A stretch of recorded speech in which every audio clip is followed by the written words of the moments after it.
All right, we're live. Okay, so welcome to the Shop Class Podcast, episode 1,400 million. Now we've just been going like weekly for like over a year now, I think. It's been wild. And then before that, it was like monthly or something like that. All right, tonight we got Joe Sinclair from Mantis 3D Printers. Okay, I know what you're thinking, because this is what I would be thinking. I would be thinking, yeah, another 3D printing company. Like, woo, ho, hum. No, this is different. This guy's cool. He's a young dude. He's got it's his company. This is an American company. He's a mechanical engineer, and he's already helping out shop teachers. Duke is in the house. Duke already has one of these printers, and he's already, and he recommended we bring you in for the Shop Class Podcast. So we're going to ask the hard questions. Why is this printer different from all the other printers? And then we're going to ask when is the IPO, and can we get in early on insider trading? Okay. So these are the important questions that will happen. No, I'm playing around. So sure. Yeah. Anyway, right. So you want to give us kind of a well, first of all, Duke, how did you get hooked up with Mantis? Let's start there, and then we'll get to like the company and everything. Billboards in the Poconos. Are you serious? I'm serious. Joe, you bought a billboard for 3D print to build 3D printers and have a billboard. That's probably a first. That's so funny. Those are like two different eras. Like billboards are from like the 90s and earlier, like the 50s. These are the electronic ones. Oh, really? Yep. Wow. So East Stroudsburg University, their art department has a pretty big 3D printing like component in their through their arts. So we've visited there before. They have a big Stratus, like a metal 3D printer. But they 3D print stuff more like for the art side of it, not as much as the design aspect of it as like tech ed teachers would. Yeah. So she mentioned something about Mantis printers like a year or two ago. So then they were always on my radar. I looked them up and I saw that they were from like Reading, outside of Reading. And I was like, that's pretty close. We're in the market for another 3D printer. I'll check them out, keep them on my radar. So then kept on seeing these billboards popping up. They had like two of them. One down 209, like I drive down 209. See them, and then one on 611. I'm like, I got to check these guys out. So I got on the website, and another teacher in the district, his wife is the GM. And I'm like, oh, I got to contact them now. So I spoke to her, a bunch of emails back and forth. They gave me a deal on these 3D printers. And then when they advertise as the easiest 3D printers, they're not lying. Like they're taking the slicing aspect out of it. They're taking the leveling the bed part out of it. That was always a pain. I haven't messed around with it in a while, but I remember you got to like put the paper and adjust, and then it goes burr, burr, burr, burr, and then you put the paper. Oh, is it tight enough? Oh, it's not. And it's instead of giving you like a feeler gauge, like I'm like working on a regular motorcycle. That I understand. Paper tightness is so stupid. Yeah. Oh my god. Yeah, but some use like paper, some use cardstock, but yeah, we finally got one a couple weeks ago, and it is. You feel like you're missing something, but you're not. It's that easy. Wow, no kidding. We appreciate that. Is awesome. That's good to hear. Maybe we'll jump in this. Hey, Timmy's in the house. Welcome, Tim. What's up? How are you? We were just talking smack about you right before you got here. That's you know what? It's being recorded, so I'll just re-listen to it.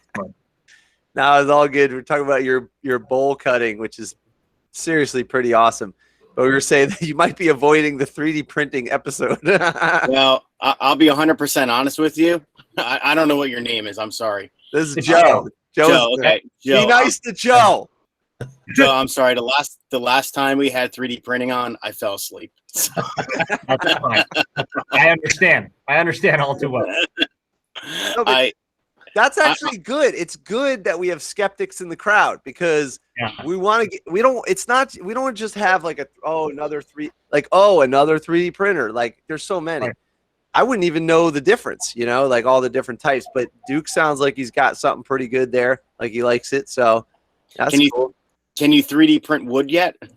You can actually, believe it or not, you can 3D print it's kind of like I guess I would compare it to tell him no. Just say no. No, not quite no. You can print it's like a particle board. It's like little pieces of wood mixed with like an epoxy, and then you print it out and you can sand it and stuff like that.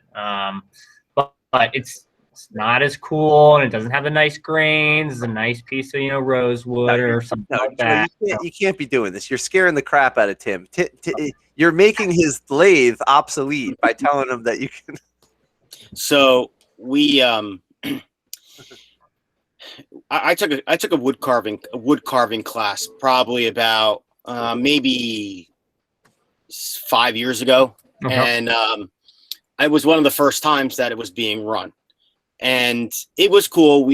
I learned how to do spoon carving. I carved an eagle. Actually, no, I'm sorry. I carved an owl, carved a whale, and things like that.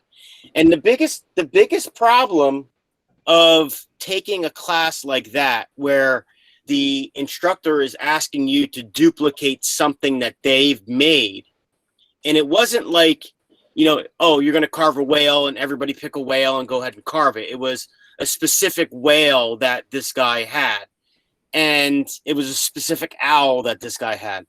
Sure. And the biggest part was taking the pictures of the object to try to duplicate. And you could take as many pictures as you possibly could, and you still could not duplicate the item. Now you're probably thinking to yourself, well, where is this guy going with this? Well, one of the feedback was that it was hard to duplicate something without having a copy of it. So what the instructor did the next time the course ran was he started resin casting these things, and then he would hand out to the students in the class a resin cast, a model of his object. And now that you think with 3D printers becoming so available, all he had to do was 3D scan it. Right. And then anybody could 3D print it if they had that. Or he didn't have to waste the material with the resin casting because he didn't have to make the negative and he didn't have to make the positive. He literally could have just did file print and print out 7, 8 of these, and then he's not using the negative and the positive material to create the resins and the molds. Right. So, plus you're losing a generation now because of the resins. And at least if you 3D print it, you could print it at almost a real quality, if you will. Right. Yeah. Wait, Ron's mind is blown right now. Well, we went from woodworking to resin. I fell asleep. I don't know what happened there.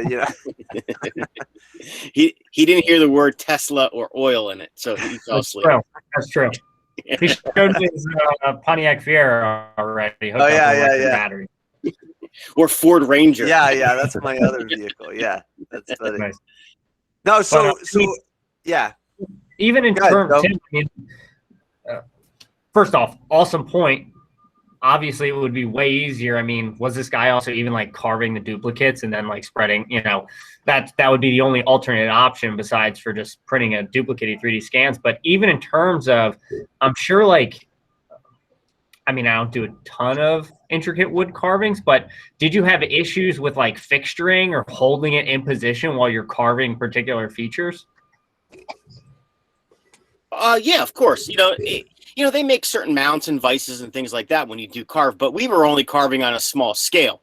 So it was just something you could hold and you use a bench hook or something like that, or a clamp, a quick grip clamp. You can use it to hold it and things like that. But because even at our office, I've printed a bunch of like soft balls with specific like negatives in them to hold like specific parts, just to like either be able to just sand that one feature or whatever it is.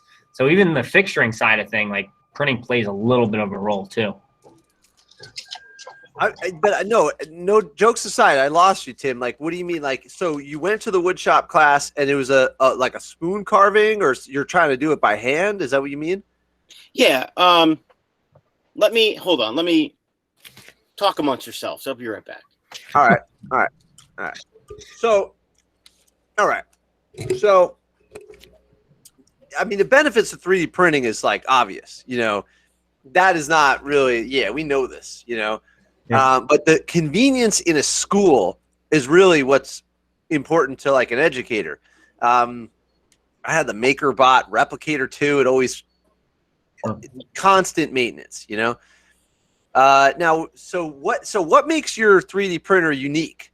Or if it's not unique, whatever, like how's it different? What's the advantage, Sure. Well, I mean, it kind of, I got to give you a little bit of my saga to some degree. Let's do it. Let's go back. The background is really good story. So, the first time I ever saw 3D printing was right out of high school, so about 10 years ago now. And I was watching a YouTube video, and it was a dad who his son had lost his arm in some sort of accident. I can't quite remember, but he was a mechanical engineer, so he basically created a CAD model, mock-up of a hand for his son, and printed it. And then his son had a functional, semi-functional hand again. That was like my first introduction to 3D printing. So I was like, wow, this is crazy. Somebody can just like make this at their house. So I was able to get a printer, and that video, that 3-minute long video where this dad designed something and 30-second clip, and then printed it out, and another 30-second clip, and then the rest of the minute long in the video showed the son's hand moving and the son playing with his toys, things like that. Like, that painted a very romantic picture of 3D printing. And I know I wasn't the only one that bought into that romantic idea of like, oh yeah, you just press print and out comes your part, and it's that simple. Well, I spent $1,000, bought a 3D printer, and knew nothing about the technology, and ended up spending the next 3 months trying to figure out how to assemble it and make it work. So I learned the hard lesson that it really wasn't as easy. It wasn't for everyone that I thought it was, and I wasn't a technical guy. I wasn't a technical guy at the time by any means, so it was a struggle for me. That's where I started to learn just things off of YouTube on my own. That's actually how I got interested in mechanical engineering and systems engineering. And from there, I continued to just try. I kept trying different printers. I started a prototyping business where we were actually designing parts for people, their inventions. And then I would 3D print and sell that part. And that business started to be really successful while I was in college. However, there was one little part that I couldn't scale it. I wasn't able to actually scale the business. And that was because every time I tried to bring somebody who had a experience. Joe, you got a connection issue, right? How to run the 3D only one that hears the connection issue? It was a struggle, Hey, Joe, you got a connection issue. It's like skipping around. Hold on, let me switch over to another network. Okay, yeah. This is an interesting story because to go from a rapid prototyping business into fixing the bottleneck in your rapid prototype business, and then that becoming the business you're in. That's kind of cool. I mean, that's what every business should do, is try and fix the bottleneck. Yeah, and that's what it came down to. Is the connection better, by the way? I switched to the 5G. Way better. Okay. Yeah, way better. Awesome. Thanks. Sorry to interrupt you. No worries. But that was really it. We had a bottleneck, and so I said, let's go back to the drawing board and see if we can fix this. And that's where we kind of went down the rabbit hole, realizing just all the different things that people had to learn if they're just coming off the street. I mean, you guys probably all know what a computer driver is, right? You buy a regular printer for paper, right? And you got to plug in the USB and connect it with a driver, and sometimes it's the incorrect driver, and so you're trying to load it off this stupid CD that seems like the software you're talking about. Yeah. You would have to do that exact same thing with a 3D printer, but when I started, I didn't know what a driver was. I didn't understand what a COM port was on a computer or how to make like a machine talk to it. So starting from the beginning, I quickly realized that this is actually pretty difficult for people just to kind of start on their own, without even getting into what you talked about before, Ron and Duke, of the slicing side of things. Ron, you talked about putting a little piece of paper under the nozzle and using that as a perceived feeler gauge to try and get some inclination of whether or not your bed's level. The concept of trying to explain to somebody why it's important to make the bed level. There's like 90 different skills you have to have in the background before you can even start 3D printing. So that's a nightmare. I hated it. None of my friends wanted anything to do with 3D printing after I tried to teach them any of these things. So I went back to the drawing board and I said, if I could design my ideal 3D printer, what are all the features I would want it to have to make it the easiest to use? And that was the birth of the company. How can we make the easiest to use 3D printer? And by that, how do we make the most intuitive experience where somebody can just plug it in like a microwave? It's pretty self-explanatory. Punch a couple of buttons and just press print, and then it works. That's what we've always been after. That's awesome. Yeah, that's what we want. That's very cool. I'm glad you would tackle that problem because, to be honest, I kind of put the 3D printers aside. There's one sitting in my classroom is just collecting dust. And then my supervisor, here's probably a story. I don't know if this happens across the land, but my supervisor went, super STEMmy, STEM and STEAM and super duper. And he bought like 10 3D printers, and some of them were very expensive, and none of them work. They're all either broken or the filament's a problem or whatever. And so there's this one science teacher that does a lot of the maintenance, and then they have some sort of service contract, but you got to get the guy down there. So it's kind of like, and then also the kids, they don't understand about iteration. So they're printing something that's like absurd, and they're not making iteration changes to make an improvement. Plus they don't have the fundamentals. Anyway, that's a whole other conversation, but that's curriculum. But so solving the 3D printer problem would be amazing. That's great. As a teacher, and I'm curious Duke's input on this as well, but my perception is if I'm a teacher and I'm given a budget and they tell me I need to have 3D printers or something of that nature, as a teacher, I'm not looking to learn an entire new, pretty engineering related skill set out of nowhere just to implore these, couple $100 pieces of equipment. I would think as a teacher, that's probably super frustrating, learning the maintenance side of things, the supply chain, the different softwares, why it's like, oh, okay, you bought this, couple $100 thing, but now it's going to take thousands of dollars worth of my time to figure out how to use it. And even just trying to teach a kid how to use it in only like 45-minute segments or however much time you have with them, I would imagine that's probably a little bit of a nightmare. Yeah, I think everyone in here is going, yep. Well, it's just like any of the other machines we have in the shop. Like they're all temperamental, every single one of them. And we talked about machine maintenance and everything before, but 3D printers are just another machine. But then on top of that, you have to learn the technology that goes with the 3D printers. Like you turn the bandsaw on, as long as that bandsaw stays on track, you're good. Right. Scroll saws on, as long as that blade is going up and down, you're all right. But there's like a whole nother side of the 3D printers. They're even more temperamental than just a bandsaw or a scroll saw. I hate to be there's kind of like layers to it. Yep. Yeah. And I spent a whole year, learning about the 3D printers before we got our Mantis, and the Mantis is easy. And that's the same thing. Previously we'd have the kids finally designing something on their Chromebooks.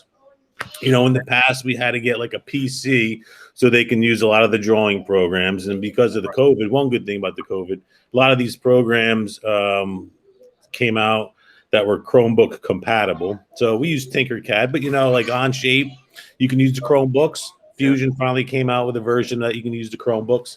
But Joe's printers, you can go from Chromebook to print. Whereas before there was like a middleman.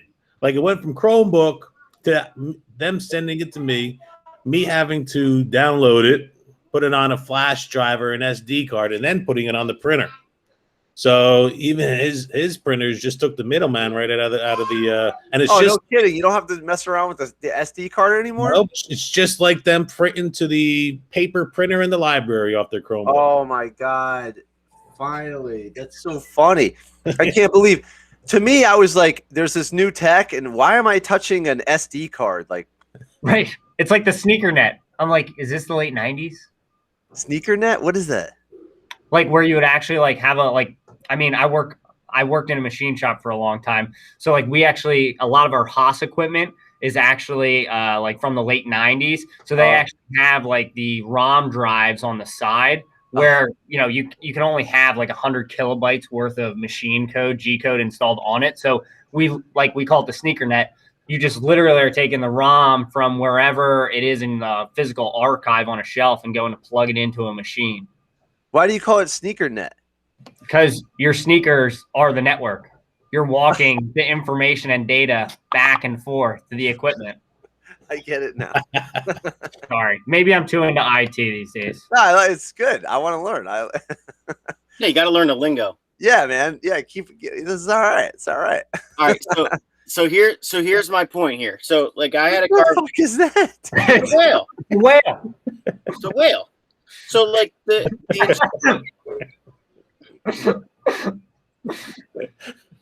Ron can't contain himself. All right. Well, the next maybe I should have started with the owl. I'm sorry. Okay, I should have started with the owl. Anyway, so part of the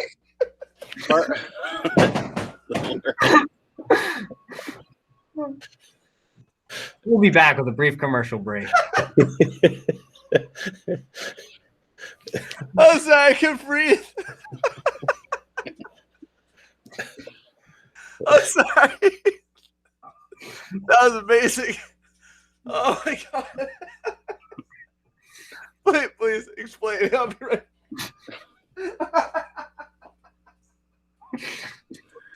Oh, geez, Ron.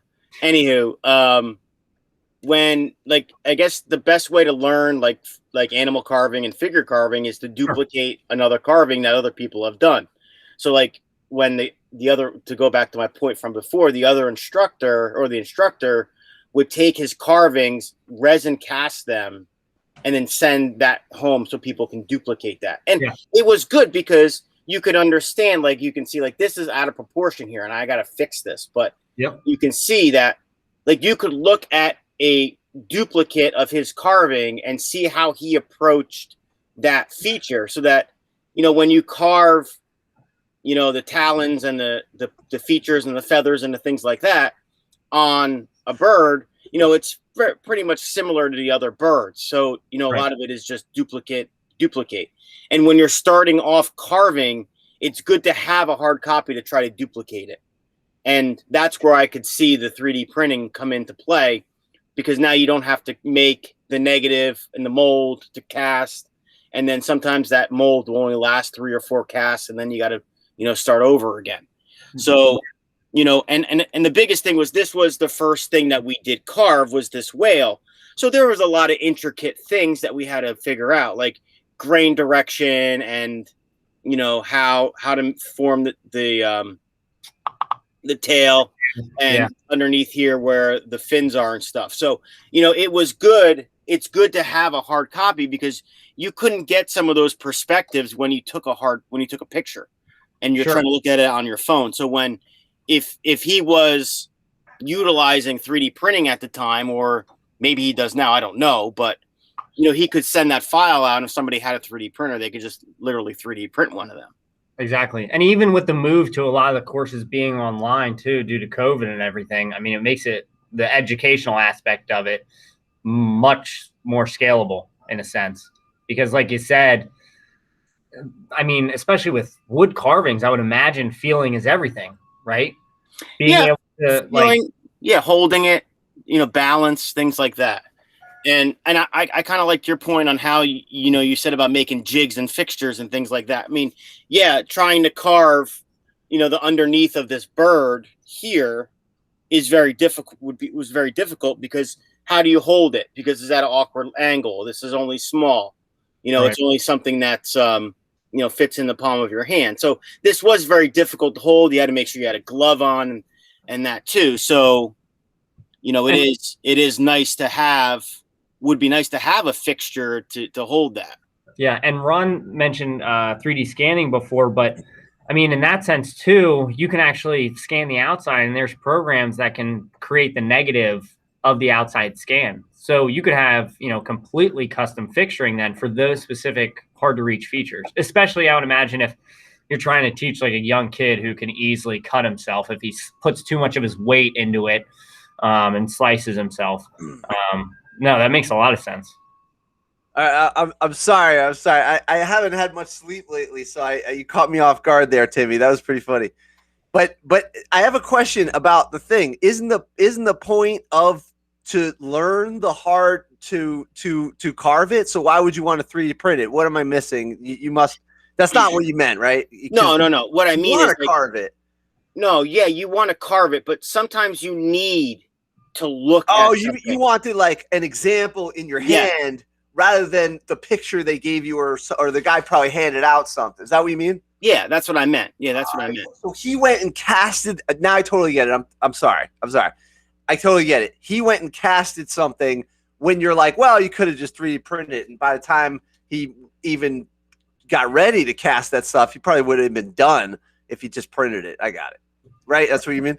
Yeah, I mean, it's plus. The way it is with kids. Like if you were working in a classroom, you're not going to send home something, and this isn't a normal situation. You're not going to send home your prized possession of something you made. Yeah, with a kid, as an example, you want to send a lower version of that because if you don't get it back, you know what I mean. So like, if as a master carver, in order to teach, I guess, apprentices, if you will, you'd want to just send home something that is cheap, and a resin casting or a 3D print is cheap, if you will. Yeah. Because they can easily reproduce that. They're not going to send their one-of-a-kind carving of some rare bird that they made. Yeah, of course. Yeah, I get it. To teach. While they're on the topic of like, in general, 3D printers, not just the Mantis, something I found early on with the 3D printers was that a lot of teachers would have the kids print out something from the internet rather than use it as an iteration tool or as a design tool or a solution tool. And I was very critical of this early on because to me it was kind of like, all right, well, they're like, wow, look at this, we 3D printed this. And I'm like, yeah, I have a printer at home. You can print stuff, and now you can print it in 3D, but you basically took something off the internet. And that was just to get started. To be fair, that's good. It's a good start. But I always was critical of classes that never iterated or used it as a design tool. And so that was my criticism of the whole 3D printer thing. And then on top of that, you have, go ahead. Yeah. Well, no, I was going to say, I mean, I think you're scratching at something pretty huge. And I think it's something that a lot of folks overlook. And there's this, I find it very odd that there's this overwhelming need to focus on the process of 3D printing, not its utility like you're talking about. You're talking about, why aren't you using this new innovative process for its utility to iteratively design things faster and faster and faster, right? When you hop onto a lathe, I mean, it's fairly straightforward, but it spins and you bring the tooling to the part or vice versa, depending on the lathe you have, and you remove material, but nobody's teaching classes on how the lathe actually functions, right? People are using the lathe for what the lathe is, its utility is. Whereas 3D printing, for some weird, strange reason, has found itself in this era where, to your point, Ron, people are just grabbing files off the internet and putting them in classrooms just to show the kids the process. Oh, I see. Not so much the utility and where it can be used, but just, oh, hey, look, it makes things layer by layer. Right. But that's good. I mean, I think you need that as an experience, as a lower learning level, if you will. So, like, I think in order to, if you're going to tell the kids, you're going to work on the lathe, you're going to say, well, you can make a bowl on the lathe, and you obviously will say, here's a bowl I made on the lathe. So it's an example. So now when you print something off the internet, say it's a figurine, a statue or anything, it doesn't matter. I think showing the kids the process of how it works is an important step of teaching them how the process works in order to get them to start thinking about the design side of it. Because if you can use different examples, like, so say, for example, you print a figurine and you print a statue and you print a cup and you print a vase or whatever, you start looking at unsupported material, supported material, layout configuration, assembly configuration, things like that. So that is part of the process, before you learn how to design in Tinkercad or Fusion, showing them how the 3D printer works is good. And I don't see a problem with them taking something off the internet to do that. But if that's your entire 3D printing experience, there's a problem with that. That's all I was saying is if it ends there, yeah, that's it. Then that's kind of crazy to me. But that was an early on criticism. I don't know if that's happening now. And yeah, look, a taste is good too. I mean, even now my kids, we don't even get to build anything, but at least they get to try out the welder for like the 15 minutes that we can actually use the classroom, Well, so, see, like, the advanced topics in engineering, or the honors engineering class at my school, what they end up doing is they're doing they're doing some type of solar dragsters or solar cars or electric dragsters or something. But right. And the teacher said to them, you have to 3D print an element of this car. Oh, cool. Yeah. So no matter what your solution is. So if they're going with a 4-wheel drive solution, or if they're going with a 2-wheel motorcycle looking type solution, or whatever they're doing, yeah, they have to 3D print a component. Yeah, that's good. Which means now they can't just print it off the internet. Hey, let's go around and just see what people are doing. My story. I don't really use them that much, but I do think they're a good tool. Let's see, Shane, do you use any 3D printing at all? I do. Can I skip the first one? I'll go grab an example quick. Yeah. There you go. Matt, what are you doing with 3D printing? You got any examples or stories you want to tell us? Oh, yeah, sorry, Van Arsdale. Yeah, I do. I teach mechanical drafting, which also includes CAD in the class. And I also do woodshop. And we have 2 RepRap printers that we built part of the workshop that Barbercheck went to. Not the same one, but a similar one, put on by the same people. And then we've got some mod tees, which are from a company that essentially gave them away to a bunch of schools as part of a grant, and then went under. So the company died. But we do all sorts of stuff. Mostly it's my upper level students that are using it, because it creates it's essentially a bottleneck. And so we eventually will get to it. I just throw out a couple different scenarios. I've got a small RC tractor, and I have them go through and design a set of tracks for it. So they take it from a wheeled vehicle. We have a fairly large farming community, and so some of these students actually have the full size. Oh, that's a great way to bring in the agriculture into the 3D printing, make a set of tracks. That's really cool. And so they can go through and do iterations from their initial designs I've got a lot of failed designs that they look at and they can kind of build off of. Yeah, that's cool. And then, of course, always fixing things, making jigs for the wood shop, or tools for the wood shop, and then improving upon those. So that's great. Yeah, it sounds like it's like integrated. It's part of your thing now. Yes. Yeah, mine it's like a sideshow. It's not, I haven't integrated yet, but I don't think I think I need to step up my game. Hey, Bloomquest, I don't know if he's there. He does house construction. I wonder if he does it. We'll get back to him. Al. Hey, how's it going? How you doing? Thanks for joining. What you do any 3D printing in your program? Well, in my STEM class, I'm just starting to do trying to entertain the kids for the last 5 weeks is what I'm doing. And I'm doing like a little keychain signature thing with Tinkercad. I actually don't have a lot of experience 3D printing, so that's why I wanted to come tonight.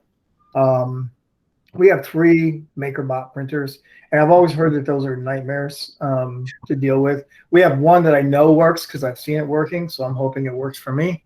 But I'm going to have the kids send me their file, I think, and put it onto a drive to go to this to print it. So I'm actually going to try to print something out tomorrow myself. I'll just throw something together real quick. And well, you got the right guy here. He could probably answer your questions, you know. I took a look at the Mantis website to see what this is all about because I missed the first 20 minutes. So, geez, that's pretty affordable. I might even just take $1,000 out of my last check and buy one for myself. So, nice. Greatly appreciate it if you do.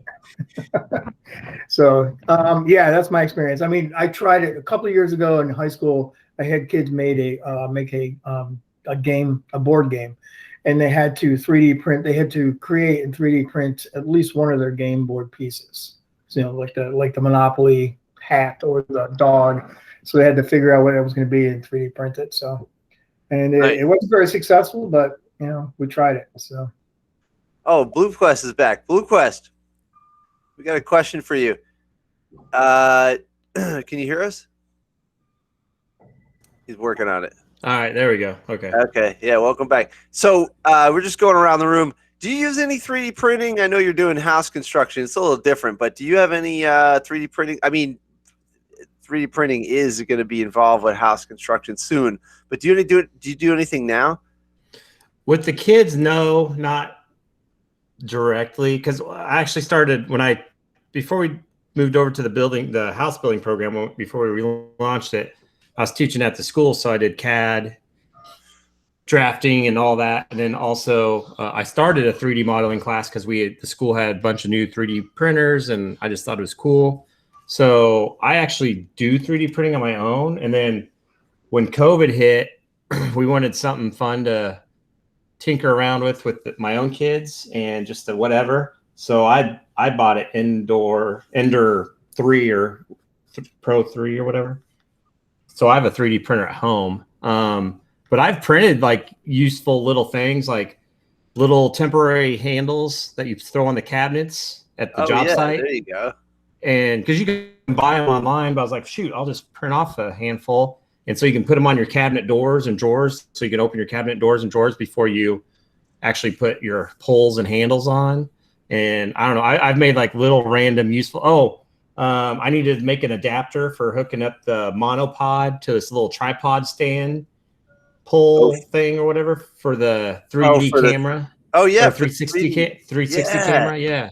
So yeah. Matterport for the Matterport cam. Yeah. So, and then before I had the 360 cam, I made like little phone clips that hook onto like a camera pod, and it held phones. They're just sitting right here. So yeah, I mean, I've printed my own stuff to use at the job site. Like Joe said when we were talking earlier, you know, it's just another tool in the toolbox. Yeah, totally. Hey, Ron, you mentioned wouldn't be long before people are 3D printing stuff for homes. Near me in Gardner, New York, an architect named Adam Kushner out of New York City was planning on 3D printing a house. And I know he started it. I don't know how far he got. And I don't know what the material was. I think they started with the pool. They were going to 3D print the pool, the swimming pool. I don't know how it went out. I was in contact with him a couple of years ago because I wanted to bring my students to him. But then I moved from that district to another. So Yeah. Got it right here. I think they printed one by Nick. I pulled it up. Wow, look at this. Is this real? Made from sand and dust. Look at this. Is that real? That looks like a rendering. Artist rendering. I don't know if he did it yet. Oh, there it goes. You guys see this? No.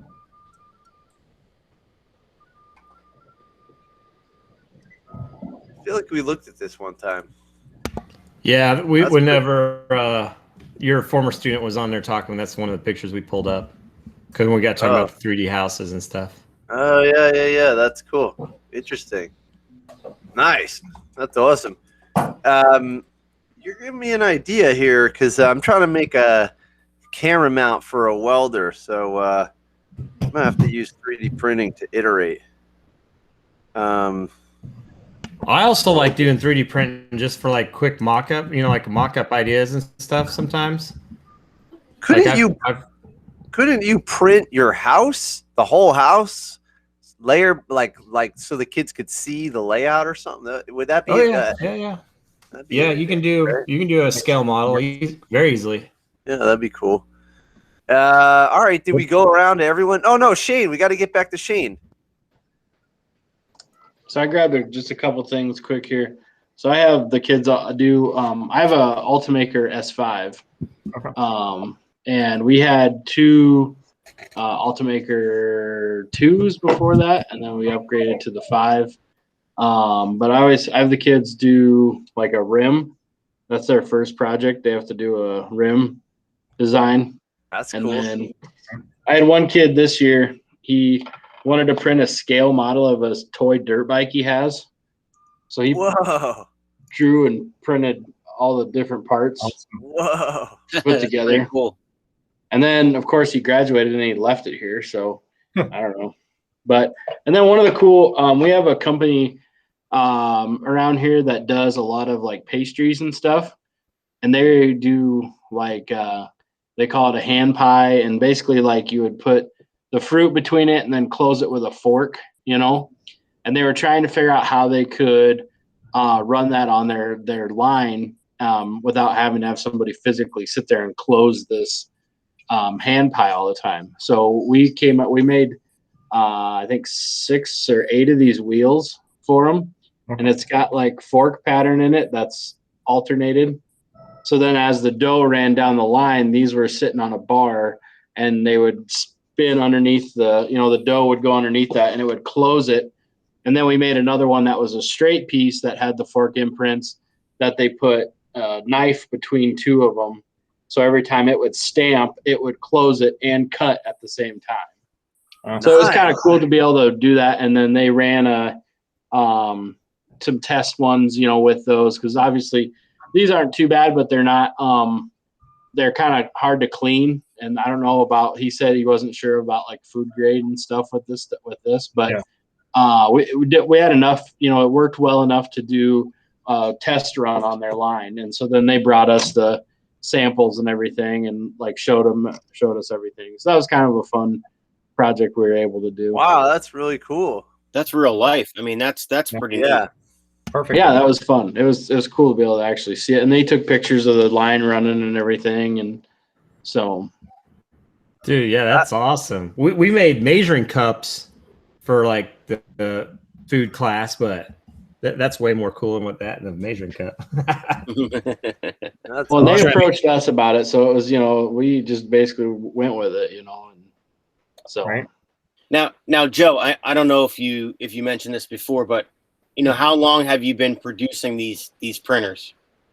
So we've been making them. I started the company in 2018.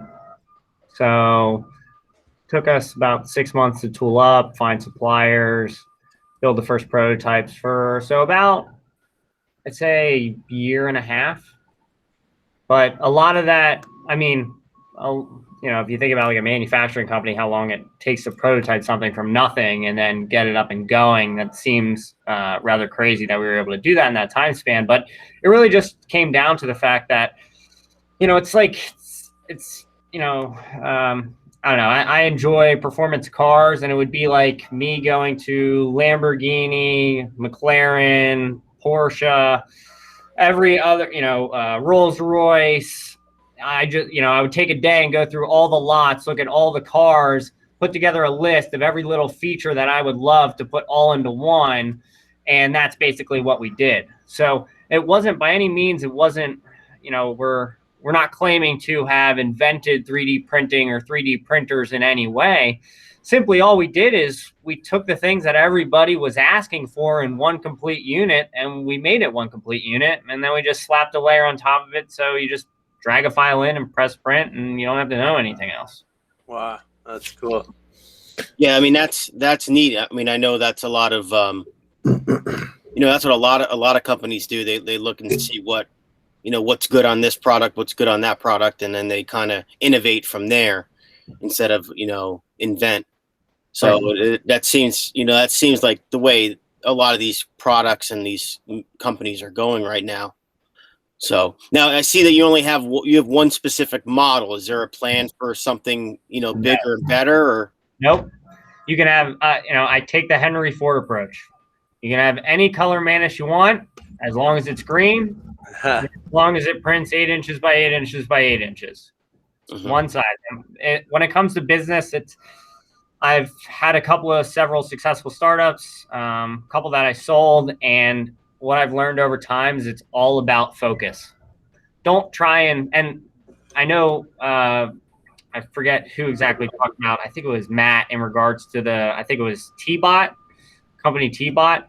Who's now out of business. There's a lot of 3D printer manufacturers who think it's a good idea to try and make a bunch of different sizes and multiple features that are different between each one. And the Mod T, thank you, Matt. And just by watching the industry over time and running my own business previously, if you're not focused on just providing one product the best you can, there's going to be too many distractions, and it's not going to be the best thing you can put out. Yeah, I agree. I'm working on product design right now, and I'm just narrowing the focus every time we do it. We just narrow it down. We're just working on it. But I agree with that. That's good stuff. What is your involvement with this with the Mantis into schools? Is it something that's up and coming? Is it something that is you haven't approached yet? Is it something that has been really working well for you? Where are you in that realm, getting these into the schools? We've actually, Tim, we've already actually started them integrating into schools. I think we probably have, I want to say 5 or 6 schools using our printers, 2 of which are universities and the other ones are local school districts. That actually kind of happened by accident. We purposely actually tried to avoid schools because MakerBot put a bad taste in everybody's mouth. Everybody and their grandmother, who was on a school board about 5 years ago, must have got some type of palm greasing by the folks at MakerBot, and everybody bought onto the MakerBot train. And at the time, it was a great machine relative to what else was out there, but a bunch of schools bought them, and then the teachers tried to use them. They weren't easy. They required a ton of hours for them to try and learn. And so it just kind of created this very bad taste about trying to run 3D printers in schools. And now everybody kind of assumed that would be their experience. And so we purposely tried to avoid that. And then it's kind of, as we've continued to go after consumer sales, we've had more and more teachers start reaching out to us and noticing the product and saying, hey, is this easier to use than something like a MakerBot? Is there going to be better support, less problems? And yes, so it's become actually a natural fit over time. So it's something that we're continuing to pursue. Yeah, we had 3 MakerBots. One of them did fail. And then, so now we have 2. maker bots, and there's discussion to upgrade down the line, and it's a matter of I've never heard of this brand, so but I'm not really into 3D printing, so me not hearing or knowing of this is it's relative. But when colleagues have talked about this 3D printing, they're not saying Mantis, they're saying other brands. So that's where I wanted to know, are you in schools, and that, or are you just residential or consumer stuff? Yeah. One lesson we've very quickly learned, and I knew this going into the industry, is that it's super competitive at the moment. We're selling a product that's, the sheet metal is laser cut in America at a local provider. It's bent locally, it's tack welded locally, it's riveted locally, it's powder coated locally, and then it's assembled right here in the US. Wow, for me, that's a big attraction. That's cool, man. But that's not something, and our price point is $749. That's double the cost of something like an Ender. Matt had bought an Ender. I don't blame you for doing it. It's $300 off of Amazon. It comes unassembled. You got to assemble it yourself. You got to have some experience. It's probably not going to be a perfect experience by any means, but it can be done. But that's just stuff getting pumped out of China into a box and thrown along. And where we decided to compete in the market and differentiate ourselves was in the easy to use aspect. We want to sell something that's fully assembled, ready to go out of the box. You don't have to learn a whole lot. That's really where we see ourselves penetrating. And now that we're getting some success in schools, we do want to turn our heads towards it. And approach schools and say, hey, just try it out for free.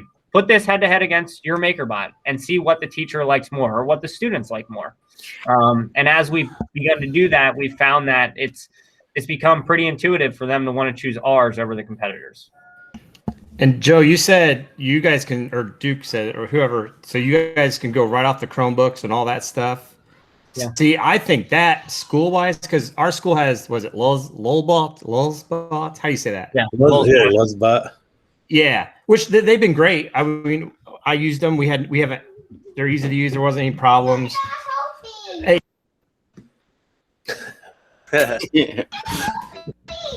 I don't talk for 5 minutes and then they come run in here. Go ahead.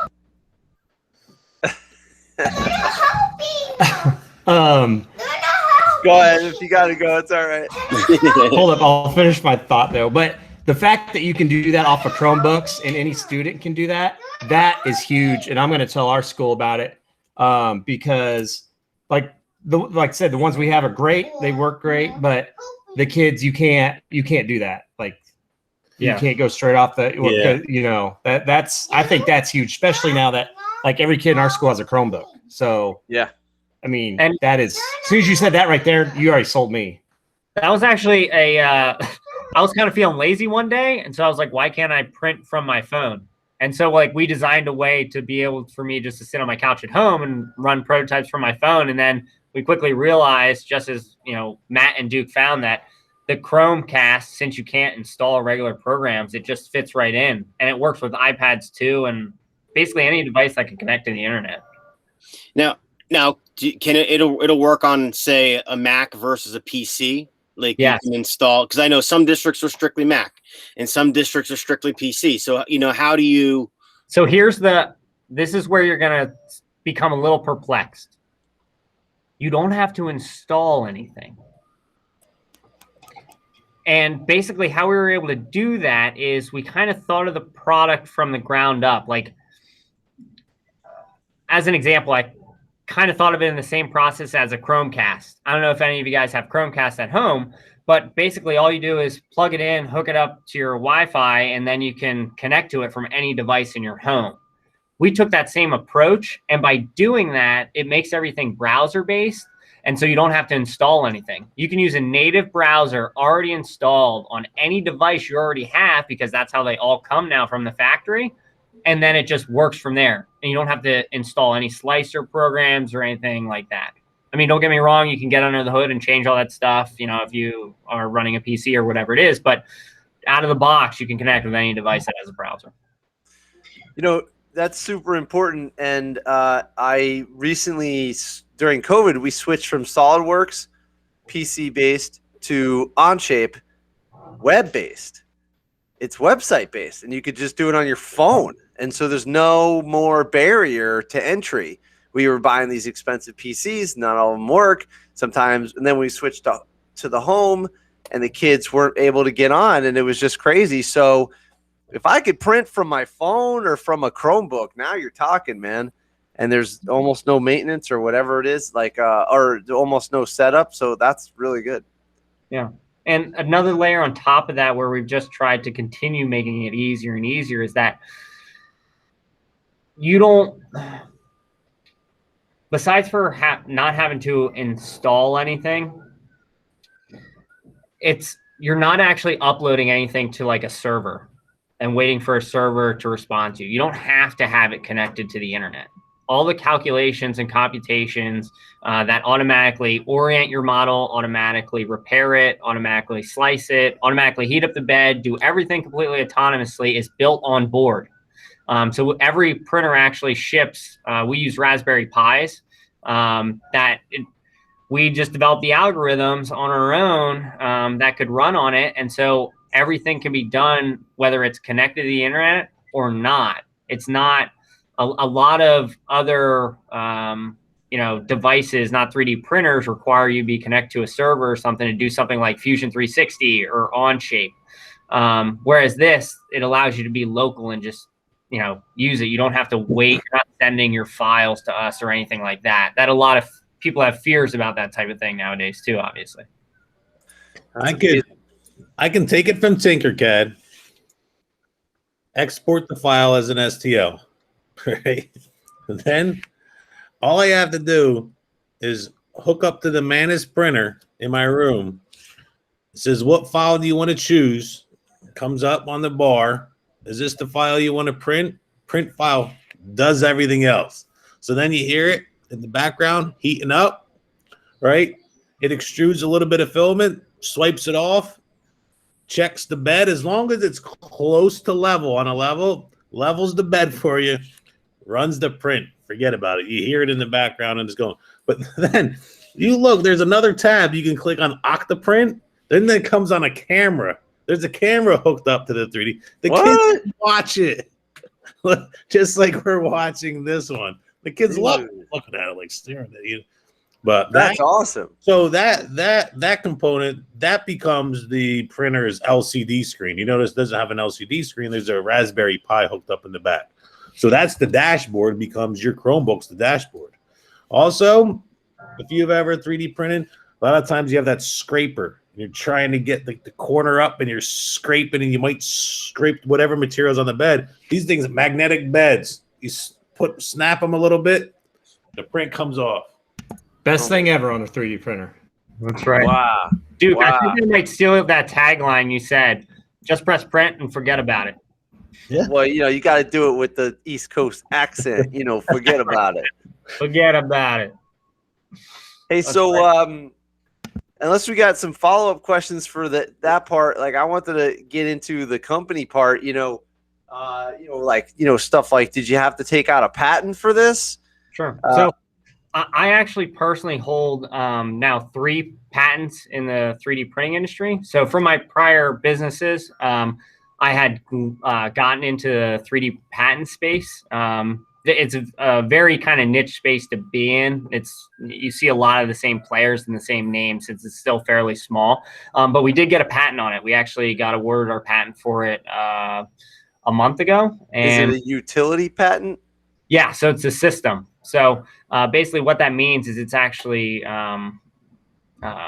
it covers both the method but also the physical device. So the act of having a physical computer on board the printer that's doing all the automated computations, that's something that's extremely novel. Usually you're relying on a person to decide, should I print it like this or should I print it like this? We just have an onboard algorithm that within seconds runs a bunch of simulations to determine what's the best way to print it. And then it says, just print it straight up. And then it just does it on its own. It doesn't, there's more what we learn by just doing tests with some, we kind of did, we took some college kids as guinea pigs in a capstone course, and we had them basically try and beat the Mantis. Try and in, you know, both the same time and with the same level of accuracy and in terms of the output of the print, try and beat the Mantis. And they were more often than not unable to. The time it takes somebody to choose how to orient something and repair it, create the G code, put it on an SD card, take the SD card over to the printer, heat it up manually, level the bed, as Duke said. The Mantis does that in 2 minutes. A person takes half an hour, 15 minutes. Yeah, wow, no kidding. That's AI. Forget about it. We're not. People don't think that's a real thing. It's a real thing. It's happening. It's like, did you see Terminator? I mean, they're far superior. Come on. Yeah, exactly. But that's kind of the intellectual property side of things. So we made sure when we were taking the time to invest in technology and things like that, that we were going to protect ourselves and continue to protect ourselves. But it's really the whole motto of the company is making life easier for the customer. I mean, I can't tell you how many products that I've used in my life where I just want to like rip the handle off of it and print my own and reinstall it because the one that was designed in place is crazy. I mean, you guys have all worked on cars, I'm certain. I mean, trying to stick my hand down into some of those areas and along with the wrench and the socket, and then I drop the socket in there, I'm like, it's a nightmare. So we kind of just took that same type of mentality of just making it where it's convenient. It makes it nice. It's, we don't want it to be a nightmare. I always tell the kids always ask me, how do you get rich? And I'm like, learn how to help people. And that goes for companies too. If you're helpful, if your product is a good thing, then you're going to make money. And why shouldn't you? Yeah.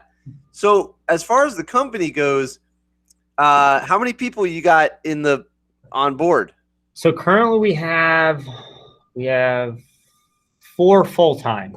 So we have 4 full-time and then a significant amount of outside vendors who we work with.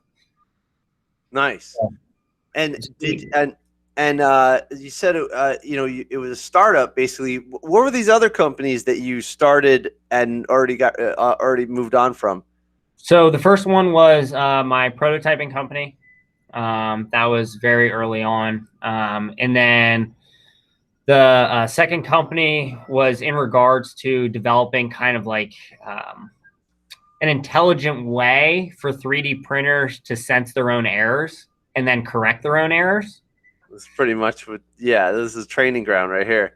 So after doing both of those, then I wanted to kind of complete the circle, if that made sense, which was, all right, tie all the hardware, all the firmware together and develop something that just works.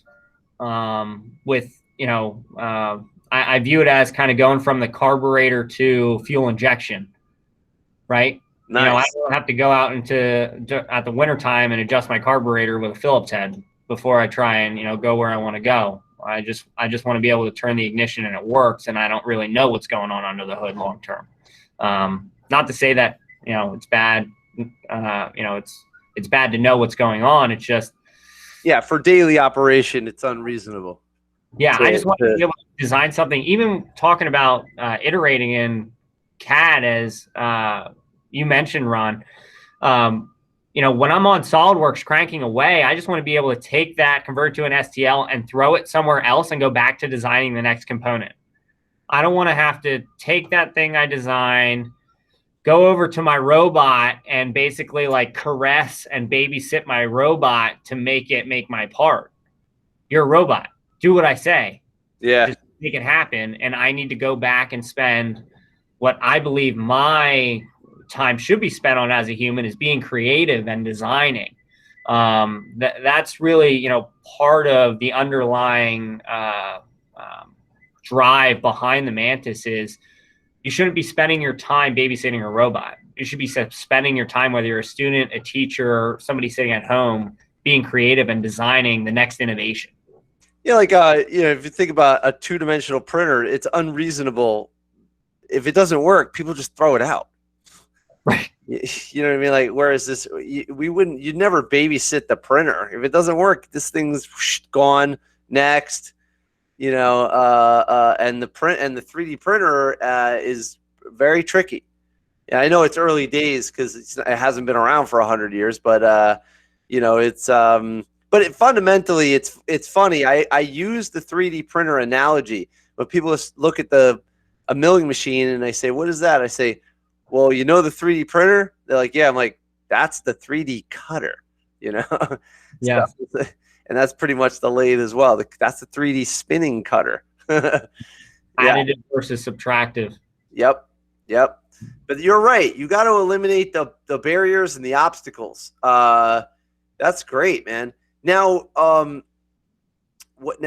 as far as the IP, so you have several patents on this one? Yeah.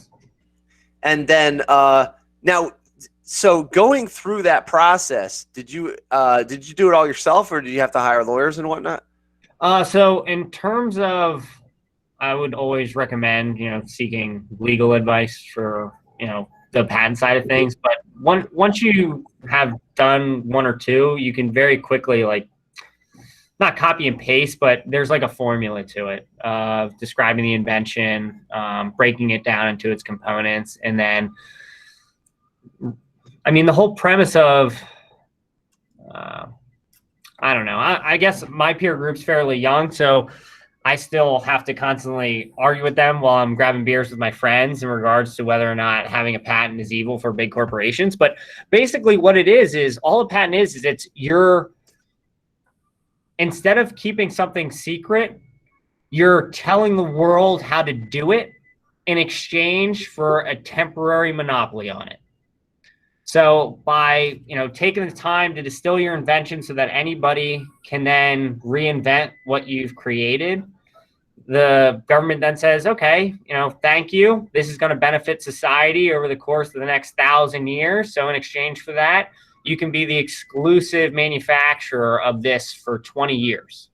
That a lot of folks think of patents as like this nitty-gritty, very nerdy thing, but abstractly, it's a pretty powerful tool, especially to just kind of keep society moving as a whole and to incentivize people to actually invent new things.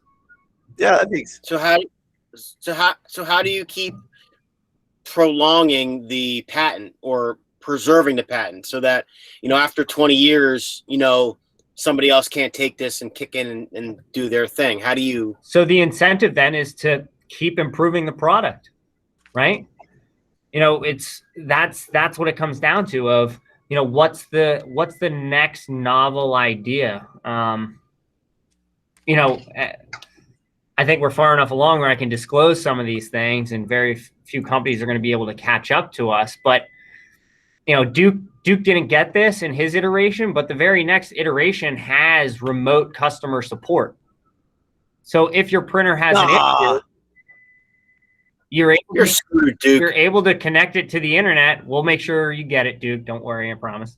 But you can basically just ping a customer support agent and they can remote into your printer and help you diagnose whatever issue is going wrong. Is this similar to Tesla? It's an over-the-air diagnostics. Right. And Tesla has patents on those things. The same goes for, you guys are talking about, and Duke has mentioned having Tinkercad or Fusion 360 or Onshape on the Chromebook. Who's to say that the printer shouldn't have the design software integrated into the printer already so that the design software actually works with the printer to make sure that no matter how you design it, it prints successfully? These are not, once you really nail down the technology, these are things that become very apparent. that, oh, this is the way that the technology should progress. And so that's how we intend to continuously being able to secure our position, whether through patents or algorithms, whatever it may be. There's always another layer to make it just that easy for anybody to use. And that's what we're going for. We want it to be the microwave of 3D printers. So now next question I have is, I have a friend of mine who is into hard drive design and things like that. So he designs hard drives for, and chips for, all the major companies out there. He has a couple patents to his name, but technically the patents to the company, not him. Sure. Are the patents that you have in your name, or are they to Mantis or another company? So I own Mantis, and so they're with Mantis. That's basically, the way we operate is, I'm in this for the long haul. We're going to make it successful. And we basically, made sure that the company has a war chest to be able to do that. Nice. That's amazing. Yeah, like my friend doesn't necessarily, his name is on the patent, but it's not his patent. Right. Yeah. And I mean, there's various arguments one way or the other, whether you should hold something as an individual versus, have an entity hold the patent for liability or litigation type things. Also there's even, secrecy portions of things that companies think about, right? Of, filing under pseudonyms and things of that nature so that your competitors can't see what you're trying to do in the background. But that's right down the corporate rabbit hole. I mean, I understand, like, there's rumors that there's oil companies that buy up battery companies and then shelve the patent, and people think it's not fair and da-da-da. And I'm just like, you know what? I like electric cars, but you know what? If I was an oil company, I would do the same thing. So I don't blame them. All's fair in love and war. But, the thing is, it's not some obscure battery that's going to do it. It's the laptop battery that Tesla used in the beginning. So you just got to go with what's practical, and your customer is going to want it. So at some point, you're going to have enough money to unseat those patents with lawyers and whatnot. So you can fight fire with fire. Just be a better company. Serve your customer better, and you'll have enough momentum that these other companies won't be able to do this stuff. So you gotta fight these companies with a better product. And I think 3D printing is 3D printer manufacturers in particular. It's a super competitive space, but I haven't seen many 3D printer manufacturers focused on building their company within the U.S. And I think a lot of that just came down to the rep community came out. Okay, great. Let's figure out ways to make these things cheaper. Okay, great. Let's not really change anything in terms of the software, and it'll just be the same thing, but now I can do it cheaper. That's kind of was the state of technology when we were looking at it. So now the next level becomes, how do you provide a superior customer service, right? China's never going to be able to compete with me head to head in terms of customer service. I can go down to Duke and, look at his printer and help him fix it and walk him through. No Chinese manufacturer's ever going to be able to do that. The shipping costs, they can't even afford to be able to ship the printers assembled most of the time, just because it would drive costs through the roof. So that's really where we're, playing to win. It's on customer service. I love that. I really commend you for doing it in the U.S. Now, what I would say to someone, and I can't give advice because I'm not a manufacturer yet, but I have a product I'm working on, and everyone says to me, "Oh, so get a quote from China," and I'm like, "Slow down there. I'm an American shop teacher making a product for shop teachers in America. I think I'm going to try making it in the U.S. first and just see what happens." And Tesla made their cars in California. Now they make them in Texas. Sure, they got manufacturers around the world now. But, I think people are really quick to jump to this overseas. And I worked for a couple of product design firms, and, we had to wait 24 hours. to talk to the Chinese liaison, and then it wasn't always quite right. And then they can always just steal it from you, and then you have no recourse. A lot of companies also, they get so excited when they get a free prototype or a free first run from China. And I'm like, yeah, but the quality wasn't there. Not that China can't do good quality. It's just that the goal is to make it as cheap as possible. And so I think also the Chinese government is probably subsidizing some of this. So, yep. My point is like, just, it's great that you're giving American manufacturers a chance.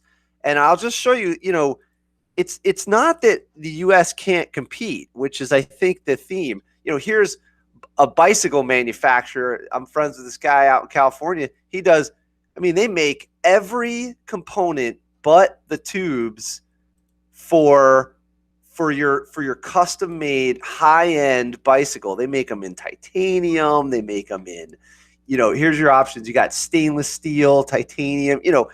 They make them all in the USA with just and they got great customer service. They answer the phone. It's like you're walking into a bakery.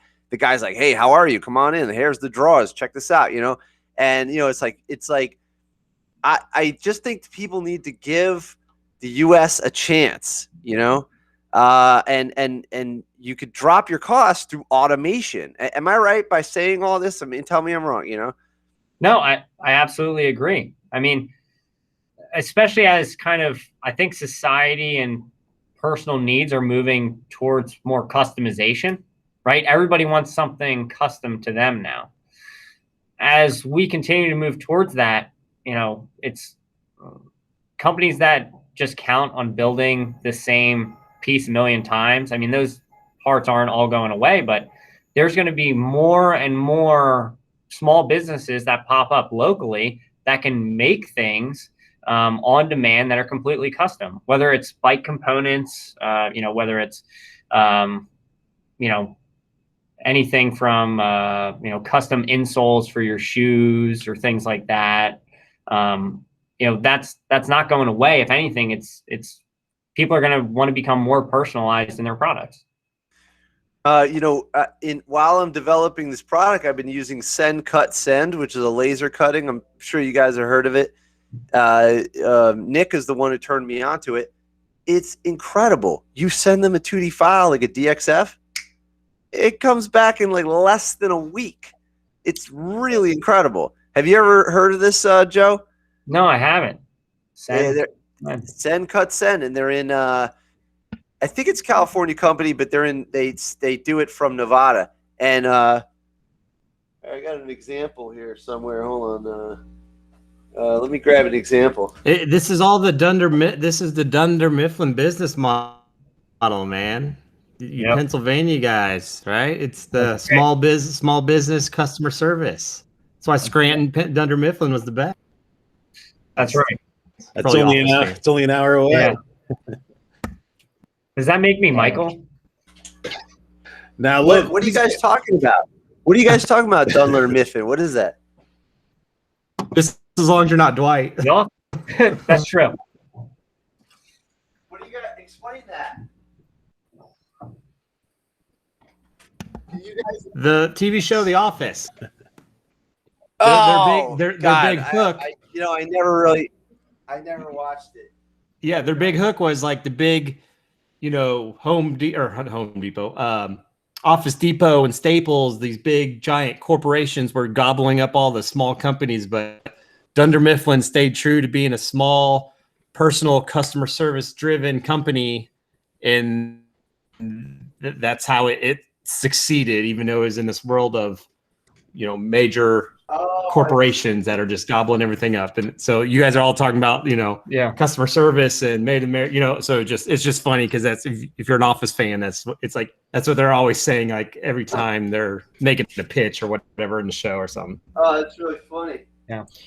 So Joe, I know in the wood realm, and I guess I got to relate everything back to wood, but right now the lumber prices are sky high, and material costs are going up and things like that. Have you seen an influx in some of your raw materials that have impacted your pricing structure and the manufacturing costs on your end?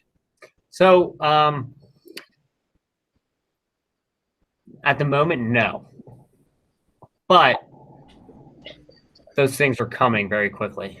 I mean, a lot of it, though, this is my opinion, but I think a lot of it has to do with the fact that the economy as a whole slowed down very quickly. And so a lot of steel manufacturers, a lot of aluminum manufacturers, they were quick to lay off their folks in order to make sure they were preparing for a long haul. They were preparing for a 5-year recession or depression. Hey, this is what we're going to have. We have to cut heads by 25%. We're expecting, 30% reduction in our overall revenue. Well, things then quickly start back up, and now everything's opening up again, and things are growing great. And so now all these companies are scrambling again to rehire all their staff, fire up the mills again, start at the extrusion presses like very quickly. And that's creating kind of this backlog, this pent up demand. We haven't seen it immediately yet in like the sheet metal stuff that we do or any of our other materials. But if it continues, if the companies aren't able to quickly hire everybody, and if you folks have seen, like, hiring wages are through the roof right now, because companies are scrambling just to grab people. If the companies aren't able to get back up, I can see that propagating well into the next 12 months or 24-month long period until we start to see some normalization in material costs again. Yeah, I mean, I just know that right now it is, things are kind of really, extravagant in terms of pricing for, say, 2x4, pressure treated materials, sheet goods, things like that. So I just didn't I didn't know if, you are also seeing that on your end, since you are manufacturing these in the United States. Well, so the lucky thing is, and I think Duke can speak to this, on the Mantis, I don't know if you can bring up a picture, Ron, but about, I would say 90% of the internal components are 3D printed on the Mantis. I was just going to say that. So, in terms of like us being potentially like scared of not being able to get materials, like we designed it specifically so that the components could be made internally on the same product that we're selling. That's amazing. Okay, that's really cool. You can probably send me the file and I can 3D print the part myself. That's exactly right. So in terms of like customers wanting to replace parts long-term into the future, that's why we designed it that way. Yeah, I have an Ultimaker and I burnt the electronics board out on a firmware upgrade. Okay. Just shot. So, and then the feeder tube became worn out. Yep. And I'm thinking, why can't I just 3D print this part? And Ultimaker, their support is pretty good, but you can't even get parts from Ultimaker. You have to go to a second-hand company, third party, to get all the Ultimaker parts. That's a nightmare. And that's if they make them anymore. Yeah. Because as soon as they go to another version, like we have Ultimaker 2, they're on 3. A lot of the parts you can't even find on the website. Right. And so, the other thing too is and Duke, if you ever venture onto Amazon, you can find all the components on the Mantis on Amazon. So everything from the extruder to the belts to the bearings, to the motors, everything can be purchased conveniently, not through us, because I don't want to focus on selling components. I sell 3D printers, but you can purchase it all off Amazon. So using, like components, industry standards, it's going to make life easy for folks when they try and maintain their printer long-term over the years. That's awesome. Yeah, that's awesome. And Tim, you'll appreciate the comment. Now, if only the dust collection companies would all do that, make it standard hookups, that'd be great. Yeah, good. I like that. You know what's so funny? Speaking of obsolescence and whatnot, and not having it planned to be dead is I use a lot of small engines like from lawnmowers to do my product and also to teach my class and or do the development. And I was just walking in the street the other day. This guy throws out his lawnmower, it's brand new. Briggs and Stratton, brand new. It says made in the USA from foreign components on it, right? It says that, but it's brand new. And the spark plug wasn't tight, and he had, I think he put too much reserve, what's it called, stable or whatever, in the so he did something to the gasoline. I took it home, tightened the spark plug, put a little starter fluid in there, boom, starts right up, boom. And it was amazing. I said, "You sure you don't want this thing back?" He's like, that's the they just throw it out. People just throw it out. Yeah. There's no way to fix it. There's no way to, they don't teach this stuff, and they don't make it ready available. It's just like amazing. It's a throw out society, so that's why everybody's like, oh, make it in China. I thought Ron was doing an infomercial for his new greenie machine. Oh yeah. I found this lawnmower on the side of the road. I put it on my greenie machine, and well, that's what I did. It was so easy. We'll get to that, but I don't want to give away too much. But this is the thing. This is one iteration. This is not it. But that's a pretty thick piece of steel right there. Look at this. Yep. They laser cut. That is laser cut, man. Look at this. See? Now look, Ron's talking about that from Sen Cut Sen. So I went to that BattleBots in Knobles. Yeah. This past weekend, right? So they got these 15-pound robots, but I'm looking at doing like 3-pound ones for middle school kids. So he's like, he mentioned something about them being 3D printed. You can 3D print these ones. So there's another,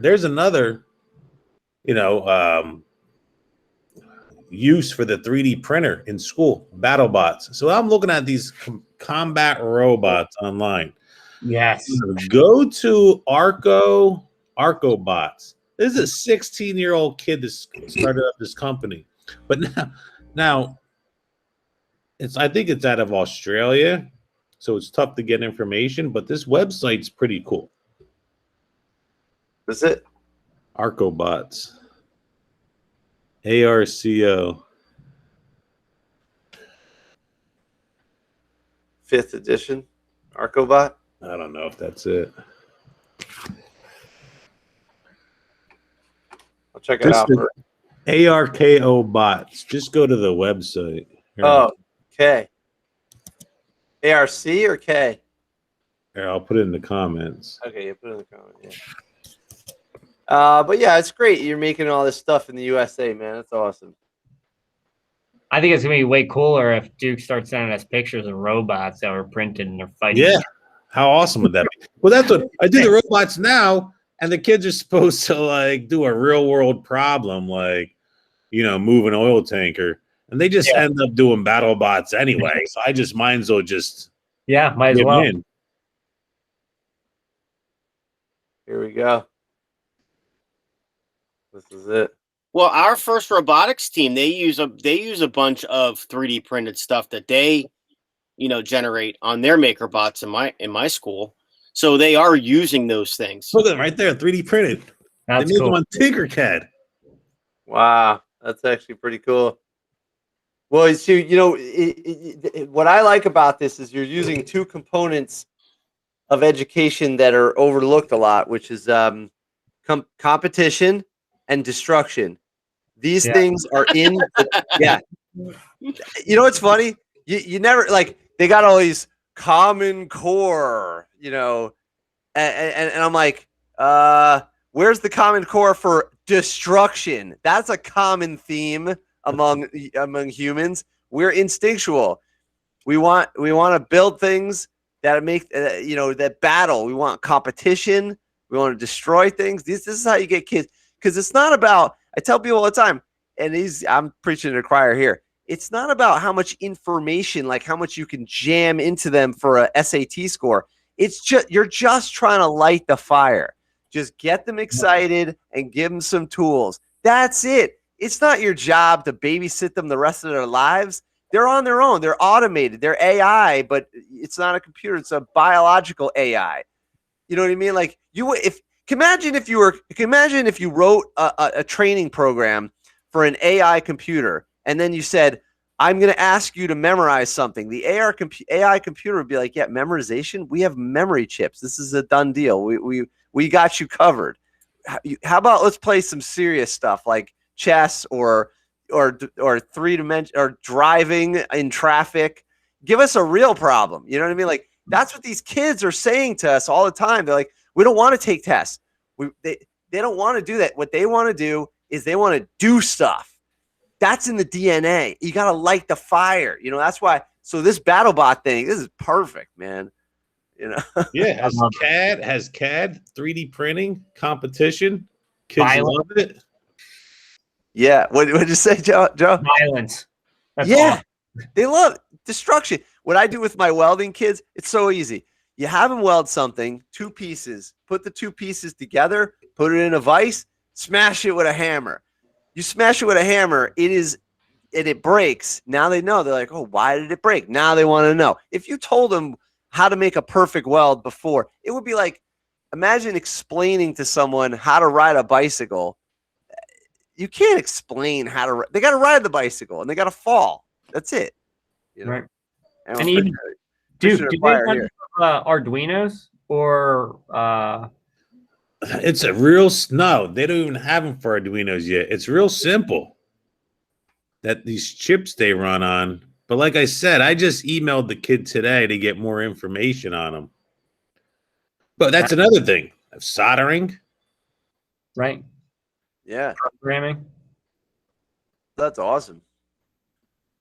Yeah, go a little further. I'll show you like the chips that they're run on. Oh, wow. Right here. Oh yeah, there you go. They're tinning it. Yeah. Are they allowed to take that home? That's what I mean. I'm trying to get them so they can take something home like that. Like make it cheap enough. My big thing right now is takeaway. What is the takeaway? What is the takeaway from that class? Because if the kids are walking around the school this is awesome. With something and another kid says, hey, what class you take that in? You know, what class you make that in? That's what I want. That's free. That's free advertising right there. Yeah, that's better than social media right there. That's how I've always been. Take something home. Yeah. That's so cool. That's even like, we do keychains with the kids, just an intro to 3D printing, but at least they're taking it home, showing their parents. What'd you do? Well, I 3D printed this. You have a 3D get this. School? Dude, get this guy on the podcast. Yeah, I know. He's 16 years old. Oh, that's awesome. That's awesome. Maybe Damien knows him. Yeah. Maybe he goes to Damien school. Yeah, Joe, we got to send you. We did. Dude, how awesome is that? We had. Yeah, this is cool.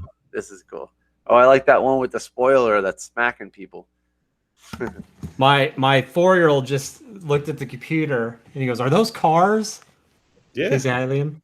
He goes, "Are those cars?" I'm like, See, "Yeah, it's little robot." She's like, "Oh, I want some." Told you, it's in the DNA. People got to stop fight. We should start a campaign called "Stop Fighting the DNA." That's it. You're not going to reprogram us. It's hilarious. They're always trying to get us to sit in rows and follow all these rules. We're not. That's not what we're built for. We're built to destroy shit. You know, and come up with new ways to destroy shit. That's why my electronics class, what I end up having them do is like I take old Christmas lights and things like that, cut them all apart and tell the kids to solder them together, and then I just let them go to the the power supply and let them just kind of play with it, and they see how many voltage they can get up to let the things burn out, and it didn't cost me anything. Yeah. So they, like you said, they like the destruction, they like to break things, but when they're blowing LED after LED out, that's one thing, but free Christmas lights you got from, a colleague that was throwing them away is another thing. Yeah. Right. They like blowing those things up. They like soldering. They like, putting, metal together and taking hot things and melting stuff. So, it is cool. Yeah.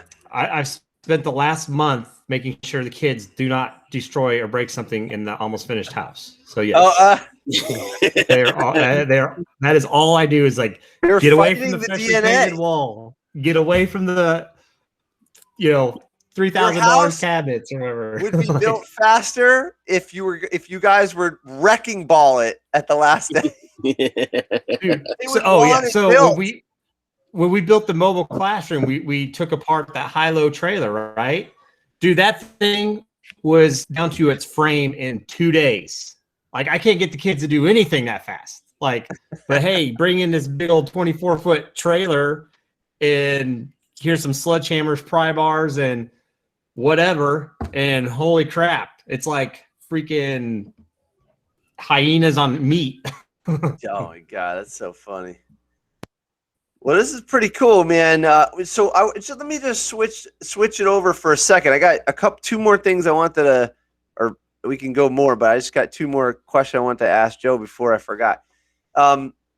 Who else is on your team? You got a cool looking team here. I noticed it's a young company.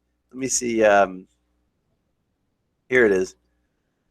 Oh, I got it. Yeah, I got it. A little bit. Yeah. Sorry. Yeah.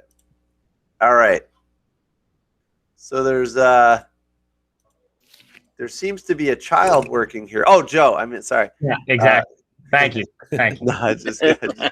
No, the first thing I said to him when we connected, I was like, dude, I think it's so cool that it's a young company. That's like the coolest thing.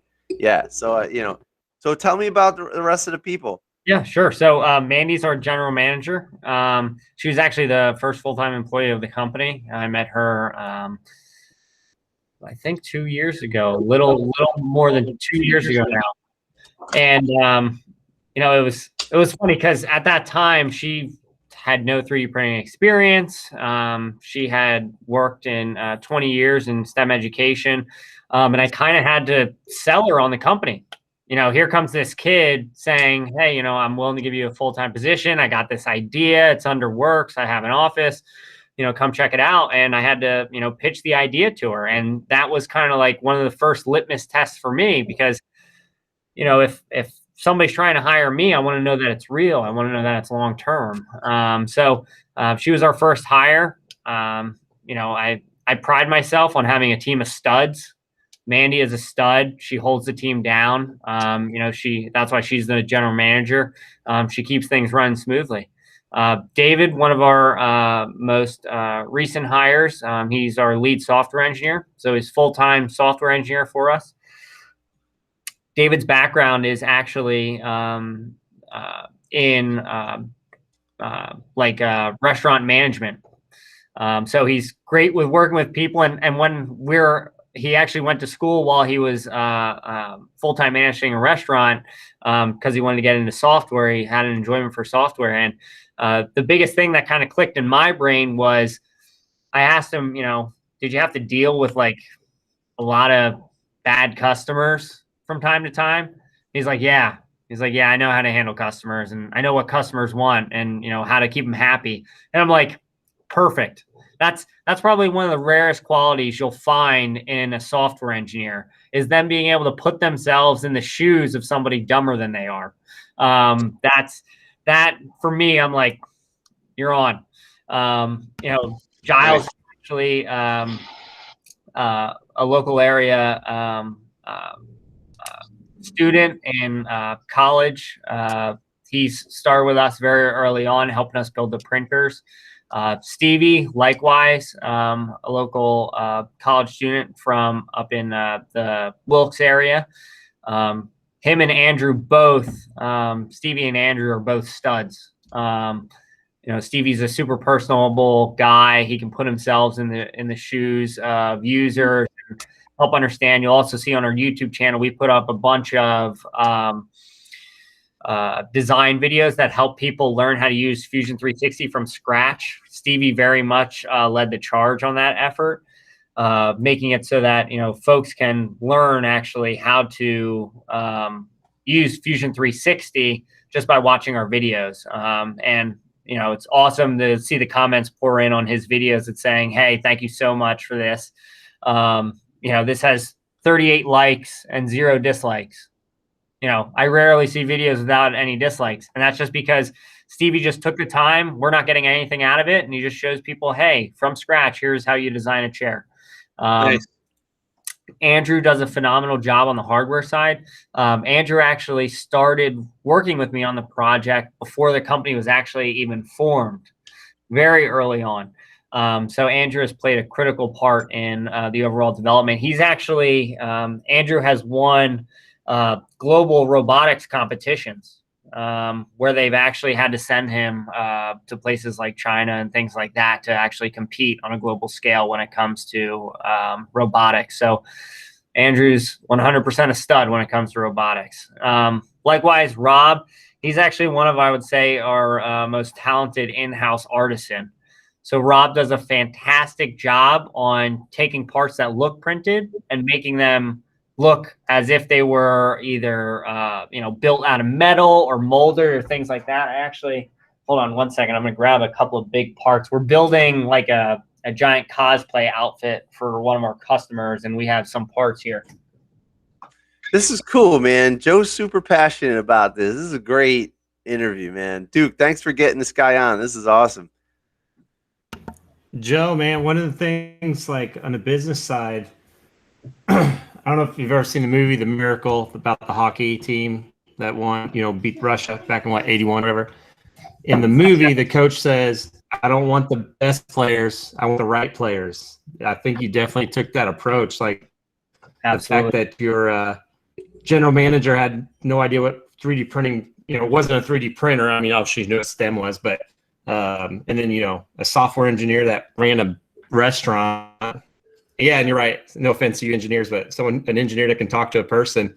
Wow, that's amazing, right? I got fraternity brothers engineers. They're the smartest, weirdest dudes that I know. Great friends though, but they talk to me. I'm like, dude, I don't know what you're talking about. Talk to me in normal people terms. I mean, I've learned over time. I've been fortunate enough and lucky enough to build several successful companies. And what I learned over time is it literally has nothing, no matter what field you're in, it has nothing to do with your product. It has everything to do with the talent that's backing that product. Because it's not about the best, I mean, even in the commercial world, it's not about the best product that wins. It's the best marketed product. And the person who can put themselves in the shoes of the consumer and figure out what it is that they want and then market to that. Same goes for engineering the product and things like that. But, Rob is, his background is software engineering, but he joined us actually helping us assemble printers day to day while we were just assembling them piece by piece. And some of the things in terms of his kind of artisan work is this is actually kind of a giant piece. It actually doesn't like fully fit in the screen. Wow, it's beautiful. So this is actually 3 separate pieces. You may not be able to see the lines inside due to the shadowing, but these are 3 sections. It's about each section's about 6 inches tall or so. So it's about 18 inches long, about 1.5 feet, maybe 2 feet long. But Rob took these pieces, epoxied them together, and then sanded them, smoothed them out, and gave them a awesome metallic finish. Yeah, it's cool looking. He could teach classes on it. I think a lot of people want to make the Iron Man suit. That's all the kids talk about. Exactly. But I mean, this is also something that kind of feeds back into, though, to kind of how we're selling the product is everybody and their grandmother wants to buy the biggest, baddest 3D printer. But the reality is if you buy a big 3D printer to print a big part, it's going to take forever for that part to come off the printer.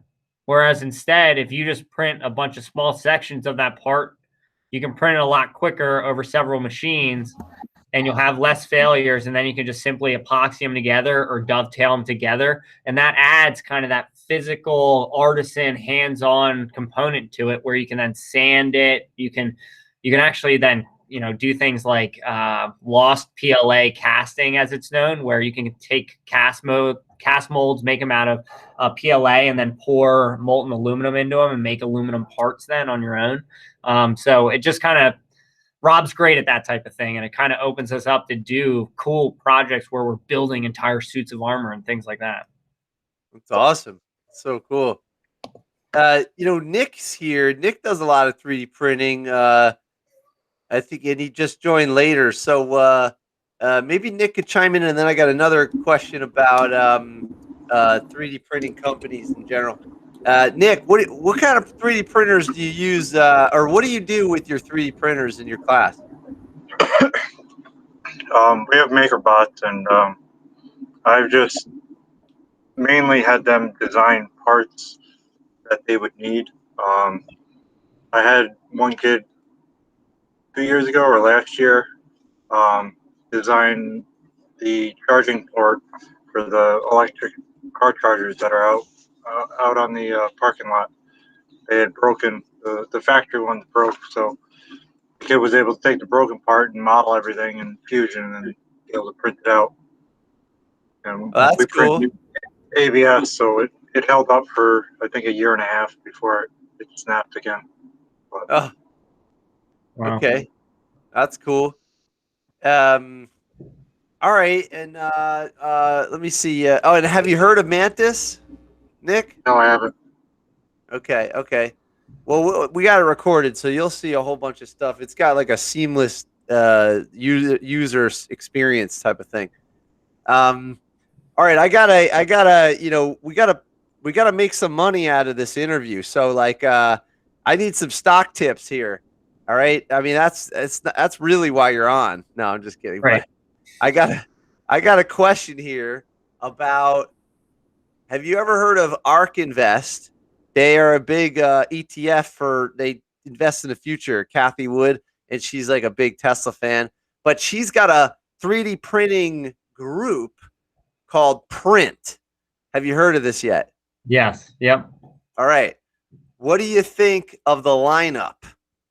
Let's get your 3D Systems Corp, Stratoman Holdings. I don't know. I've never even heard of any of this stuff. I can get on the line if you like. Let's do it. Sure. So, in terms of 3D Systems Corp, I'll be honest. I think they're fighting a losing battle. They were the first Chuck Hull, who I was fortunate enough to meet. He was the inventor of 3D printing, founder of 3D Systems Corp. Brilliant guy. They've been selling 3D printers since the mid 80s. It's just over time. I just think that they've been overcome by some of their competitors, some of the smaller guys, and long term, I don't see them being super competitive. They actually tried to enter the consumer grade market at one time. I can't honestly even remember the name of their printers, but they were so bad that they just started shipping them on pallets to people for free. Wow. Yeah, Cubify was called. We had one. We got one. We got a grant, $4,500. And Ron, were you talking about before? Kids just grabbing stuff off the internet and printing it. That's how long ago it was. That's all we did with it. Just grab stuff off the internet and printed it. They had a nice educational component where they can make like keychains or rings or small trinkets for kids. And it took you through a series of steps. Then all of a sudden, they just stopped it, ended it, dropped it. You couldn't even find it. And they went all into the business world, nothing with education. It made it so difficult to do anything education. And their 3D printing spools were stuck into like a container. So you couldn't even get to the filament. So if the filament broke, it was done. Yeah. Oh, I remember the containers. That's on a Stratus machine. I always found that pretty funny. It was like a container for a container. It was hilarious. Yep. Yeah. But they're primarily focused on stereolithography. That's what all those machines are there.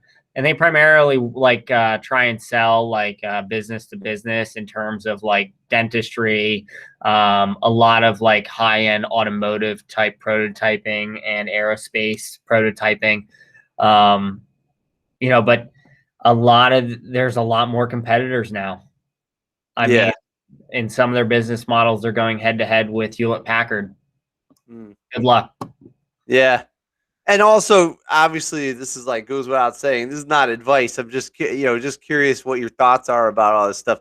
Because the main thing is not just to pick out companies. The main thing about this is that, although I do want to hear what you have to say about this stuff, but it's the main thing is that Kathy Wood thinks that 3D printing is going to be enormous, bigger than it already is, which I agree with. And clearly you do too, right? Yeah, actually, even just doing the market research before we, I started the company, the industry is actually growing at a 25% annual compound growth rate. Wow. So every year, the industry is growing 25%, 25%, 25%. So if you think about it, in the like early 90s, 3D printing was fairly unheard of, and the printers themselves cost a tremendous amount. Now they're very, very prevalent, and adoption isn't even close to being normalized yet. So it's just that's true. If you think about it, not everybody has a 3D printer. right. Wow, this is interesting. All right, what do you don't have to do the whole line, but just give us, whatever you think. Dental equipment. I think that's a huge field. Everybody has teeth. Everybody has custom teeth. 3D printing is perfect for it. They're going to continue to do well. Nice. What's this one? X1. They do like metal powder binder jet type stuff. So it's metal parts, but it's much more porous. But they also do like jewelry and things like that. They're going to keep doing well. That's a business model that's going to do very well long term, especially with automotive folks. Wow. What about maybe just do one or two more? You don't have to do the whole line. Yeah. I'll jump down. Okay. Desktop metal. This one is actually backed by Google and a lot of other folks. It was a company. Is this the one from Boston? Yep, exactly. So based out of MIT. Wow. I think they got like more than $1 billion poured into them from venture folks. It's metal, right? Yeah. Yep. But not.